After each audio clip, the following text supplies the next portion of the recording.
Lennox is a Scottish singer, songwriter, political activist and philanthropist.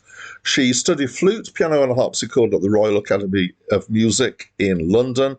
Her first band she joined in 1976 was a band called Dragon's Playground, for which she was a flute player. She didn't last very long there.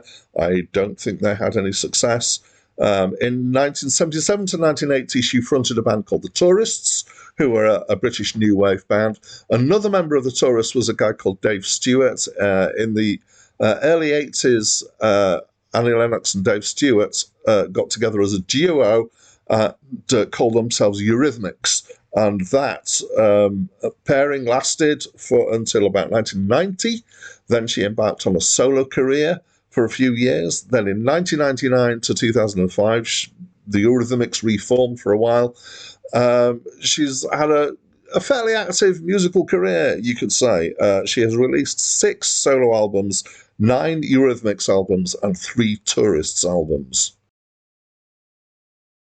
Hi, my name's Dan. So this was Annie Lennox's first solo album.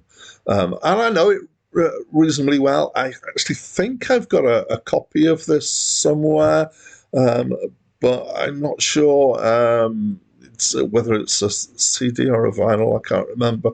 But the one thing that was somewhat surprising, I think, for me, was that I didn't get a copy at the time when it was contemporary.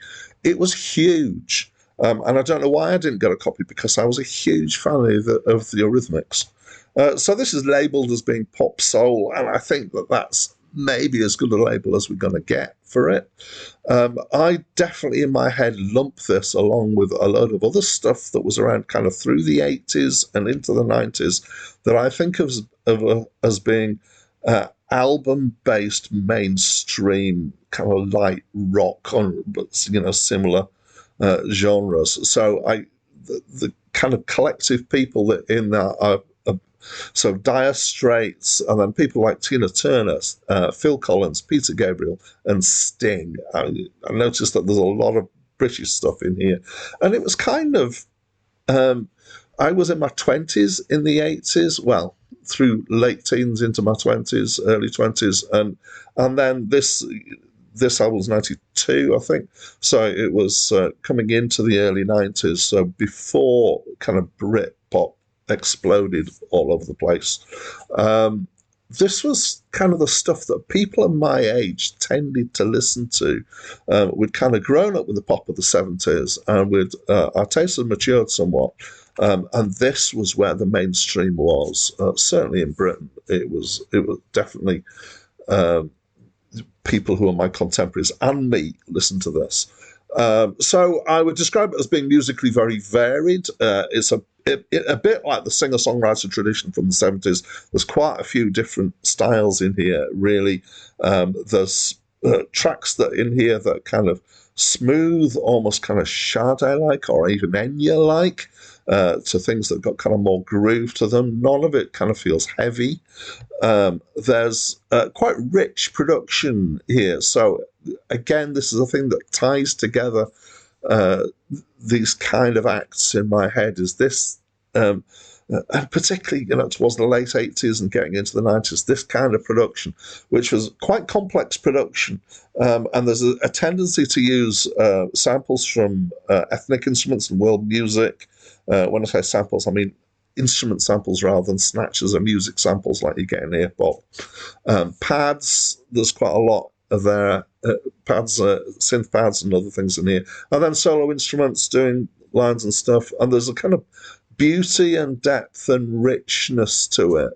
But it's not kind of show-offy. It's not rock in the sense of, being kind of crunchy and grinding.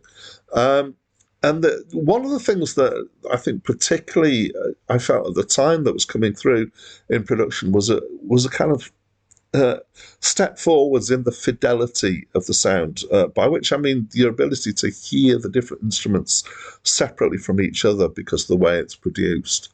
So that was very much kind of a thing in the early 90s. There's a lot of the sounds that are being used here that I kind of go, oh yeah, that sound reminds me of another song that's used a very similar sound. I think some of the the particularly kind of plonky synth sounds were very kind of generic at that time. Excuse me.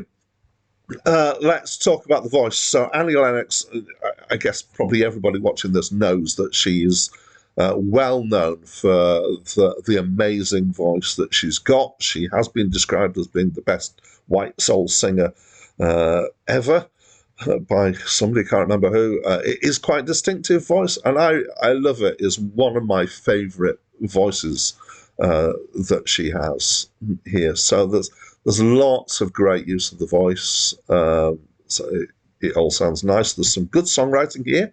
The focus is on her doing most of the songwriting. There's a couple that are done along with other people. Most of them are just her. And contextually, this comes after the Eurythmics have been disbanded, and famously in the Eurythmics, Dave Stewart was kind of the musical driving force behind things. And so I think there was a question in people's mind as to, whether how good would Annie Lennox be when she's on her own, and she's not just a person who's singing, but actually doing the songwriting as well. The answer is pretty good, and the album sold really well. So you're getting this impression that I like this. It's definitely my kind of thing. Certainly was my kind of thing at the time. Whilst I'm reviewing these albums, there are lots of different genres where I feel very much like a fish out of water. I think particularly when we get to hip hop and rap, but country, some bits of metal as well.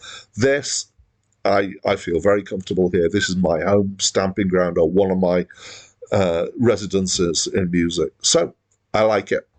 And as always, I'd like to know what you think. So please talk to me through the comments box. That's it from me for now.